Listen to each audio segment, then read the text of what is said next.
will talk about things that you need to put into consideration when you decide to move into a natural habitat, a place where nature reigns, because it can be challenging the first time you move. It can be a bit overwhelming when you move into, let's say, in nature, where the only thing you see when you walk out the door is trees. And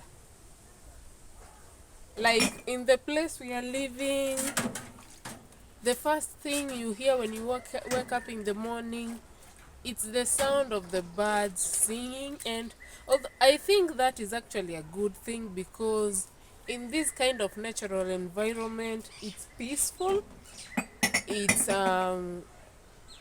it's actually therapeutic, and it gives you peace of mind. But when you live,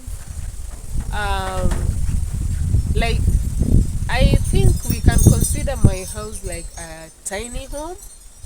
It's it's a bit on the smaller side, but the things that I wanted to talk about are things that are practical, and you must take into consideration before making the move, or before making the decision to move into a natural environment. And the first thing you have to consider is the presence of animals, wild animals. What I meant when I said you have to consider wild animals is that when you're moving into a place where there is a natural habitat, you are bound to come into contact with wild animals such as snakes. And, well, for us, the most animals we come into contact with include snakes, and some are not just small snakes. We've come into contact with pythons a few times, and even though it's kind of dangerous, you just have to know what to do, or the precautions to take before moving. For us, we failed to take such things into consideration, and I think that is also why we faced quite a few problems, including finding a snake on top of the bed. Yeah, that happened. And it kind of scared me, because when you have two kids at that time, when I found the snake on the bed, my firstborn was about 4 years old, and my secondborn was only about 1 year old. So you can imagine finding a snake in the bedroom on the bed, and you're about to go to sleep. It can be quite creepy, and I think it's important for you to know that if you move in an environment where nature reigns, then you are going to have to face snakes. What we did, we bought a jerrycan of used oil, and then we poured the oil around the house and also around the compound, because since when we moved, we made a conscious decision not to cut down the trees. And in fact, instead of cutting down the trees, except for the place where we built the house, we did not even cut uh, the trees that are just outside the door.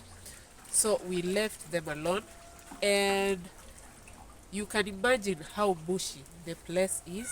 We also added more trees, we planted more.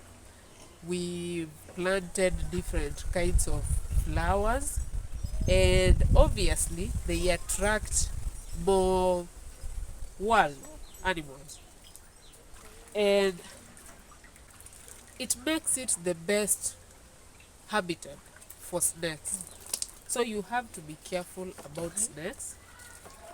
The next thing you have to think about is still on the wild animals thing. For us, we have not just been facing a problem with snakes, we also face a problem with monkeys, which is why I don't even have a kitchen garden. I've wanted to have a kitchen garden for a long time, but that means I will have to cut some trees and bushes around somewhere so that I can set up something like a greenhouse or something of the sort. Because I tried planting vegetables, including sukuma wiki, onions, spinach. I tried planting them in containers and in sacks, but it did not work because after planting them, only 2 or 3 days later, monkeys came and did away with everything. So I kind of got bored and we can't do anything about them. So that is another thing you have to think about. But that also depends with the location of your home, because for us we are near the Nairobi National Park, and I think that is the reason we face a problem with the kind of animals we are talking about, like monkeys. When it's dry in the park, they come towards the residential area. So that is another thing you have to think about. You also have to make a decision whether you want to live in darkness. And what I mean is the place you are moving at, the place you are moving in, is electricity nearby? If there is no electricity nearby, then you are going to have to suffer a little. For us, when we moved, we had to live without electricity for 7 months, and in those 7 months we had to use um, a small solar system. It was so small that we could only use it to light bulbs, and sometimes when there is no sun, then you are going to suffer. You have to find another way to light up, uh, to have a source of light at night. And that became especially difficult for me when I gave birth 3 months after moving in. And you know how small babies are, they don't want to wake up in the middle of the night and they are in darkness. So it can be quite challenging. If the place is not close to an electricity connection, then you have to find a way to have electricity in your house. And water is also another thing. You have to consider whether a source of water is near you. For us, we were lucky because our neighbors already had water and they helped to supply us with water. That was actually a good thing. And that is something you have to think about. If there is not a water source close to your home, where are you going to find water? Because we all know water is life. You can't live without water. So you have to consider whether there is water. Those are the most important things. And you also have to think how you are going to set up your place. For us, you can see even my sink is outside.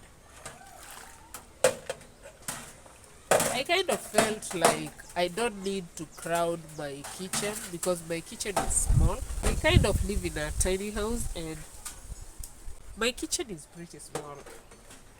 And it's still a work in progress because I still have not set up counters, and I usually use the top of my fridge as my countertop to do the stuff I want to do. So those are things you can consider whether they are wild animals and whether they are going to affect you. If they are not dangerous animals, such as the way I said, the problem with snakes, if it's just animals like the monkeys, you just have to be careful. A lot of things have to be considered, but the ones I shared are the most important. I think you should think about and consider before moving into what many people call a bush. Because when people come to my place, most of them, the first thing they ask me is, are you not afraid living in a place like this? It's like you're living in a forest. And somehow it looks like a forest the moment you walk into the compound, but I like it that way. So I think that is all for this video. I will see you in my next one. Bye.